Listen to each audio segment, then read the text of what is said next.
I'm not happy. Minnesota Vikings lose to the Detroit Lions 29-31 or 31-29, however you want to put it. This one hurts because this was one of those games where you had to have it. Like, and I know a lot of people are going to say, "Oh, they're only 5-1, second place now in the NFC North." You had to have it at home. Now you got to go on the road to the Lions later in the season and win. Good luck. The Lions are arguably the best team in the NFC right now. And again, I know this essentially only came down to a 44-yard field goal, 48-yard field goal, whatever it is. But just, if it's rough goings right now. Now the Vikings have to claw back. They have to play their best football of the season. And they got to do it. They got to start by doing it in a short week against the Rams on Thursday. Great. And there is a lot of winners and losers from this latest matchup for the Vikings, so we're going to get into it so I can just kind of go and sulk for the rest of the day, and maybe I'll wake up a little bit happier tomorrow. I'm a typical Vikings fan. I knew it was coming. I knew it. I freaking knew it.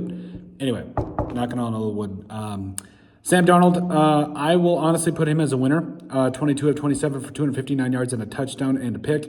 Actually, I'm getting a little bit ahead of myself here. I would say we have to go with the player of the game.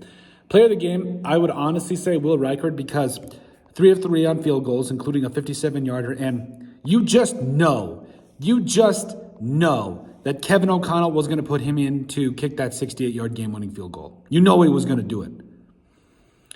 Sucks. Those illegal procedure penalties, everything, it's just, you got to be able to make those. You got to be able to make those. And you got to be able to take care of the procedural stuff during the game. Anyway, so Will Reichard is the man of the match or the player of the game. Also, Ivan Pace Jr. really balled out. 10 tackles, also had that fumble 6. First half was rough. I'll admit that in pass coverage and everything, but the whole game was rough. Anyway, Sam Darnold, 22 of 27, 259, a touchdown and an interception. Aaron Jones also had 14 carries. Aaron Jones, the way he started this game out, I was like, okay, here we go. 14 carries, 93 yards and a touchdown, looked really good, and almost think we should rest him a little bit. Still think we should. Justin Jefferson, 7 for 81 and a touchdown. Also, Jalen Naylor. Justin Jefferson is him, by the way. That ball that was thrown to him for that touchdown was an absolute dot by Sam Darnold. You love to see it. Jalen Naylor, 4 for 76, looked really good and is showing that he can be that big play guy. Jordan Addison, 3 for 66. Although Addison, lining up off sides, that killed it. That was an absolute drive killer, and it's just, okay. Fine, I'll let it go. Andrew Van Ginkel, 7 tackles, had a couple of sacks, and it was fantastic. I really felt like Andrew Van Ginkel continues to be that guy that just brings so much to this defense, and I just absolutely love him. Josh Metellus punching that ball out on David Montgomery so that Ivan Pace Jr. could scoop and score and go get that thing. It looked really, really good. Jonathan Grenard looked really good, went out there, got a sack, and had that strip sack that really was starting to change the tide for everything. And, I really felt like he was the guy that is just going to continually bring it. Doesn't always show up on the stat sheet, but yeah, is what it is. Also, Harrison Phillips had 4 tackles on the day and just continually went up against the Lions' solid offensive line. And it wasn't the best game, but it was better than it could have been. Let's put it that way. Brian Asamoah, C.J. Ham, and Bo Richter, both of them, all 3 of them combined for that like on that fake punt tackle. Like, that was big. Fantastic job reading it by them. The O-line, it was rough. I'll put it that way. But overall, I felt a couple of pieces played really well. There was a lot going on in this game. The Lions are going to have to get pressure in the playoffs. That's the only thing I'll say about that. Trent Sherfield going out there and giving the Vikings a little bit of value. Andrew Van Ginkel, we touched on him. Ryan Wright, making some really good plays out there as the punter. Like, I love Ryan Wright. He's just, I think that he's honestly Pat McAfee 2.0, but is what it is there. But and again, that was also big because this came down to a field goal. Like, this is just losers.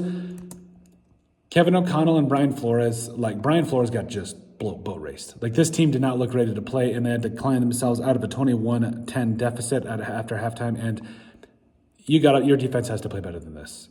Your defense has to play better than this, so much better than this. It's so frustrating. Also, Ed Ingram, just get him out now. For the love of God, he better not get back to his car without being told that he is no longer starting anymore. Dalton Reisner needs to start. Just do it. Just do it. The run defense against the Lions wasn't great. largely Gibbs and Montgomery were able to do whatever they wanted. Penalties and assignments, like overall, they looked really, really bad in those procedural penalties and everything. It just was drive killers, and it sucked. Addison also had himself a couple of penalties out there. I just hate it.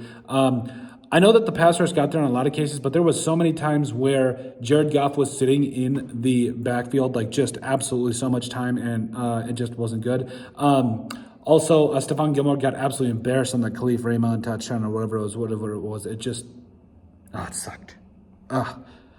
Maybe we can't put him on one-on-one anymore. I don't know. Tyler Chandler had that holding call, which it is what it is. Trying to step up and make a block, but didn't look good. It really felt like Brian Branch can just get away with everything. Like, it is what it is. And again, I understand that it is that they did call him on some stuff, but he was trying to go out there and hurt Sam Darnold. Say what you want, but also the refs. You know what? I'm never going to go there because yes, the refs definitely are. They definitely were a little bit favorited towards the Lions, but at the end of the day, you got to play better than the ref. And the Vikings did not do that today. So we're going to take this loss. It's going to suck for a little bit, but we're going to take it in and we're going to get over it. But overall, let us know what you guys think. Hate to be a Debbie Downer, especially as we get things started here about the week. But let us know what you guys think. Make sure you guys like, comment, and subscribe down below. Did we miss any winners or losers? And we'll see you on the next video.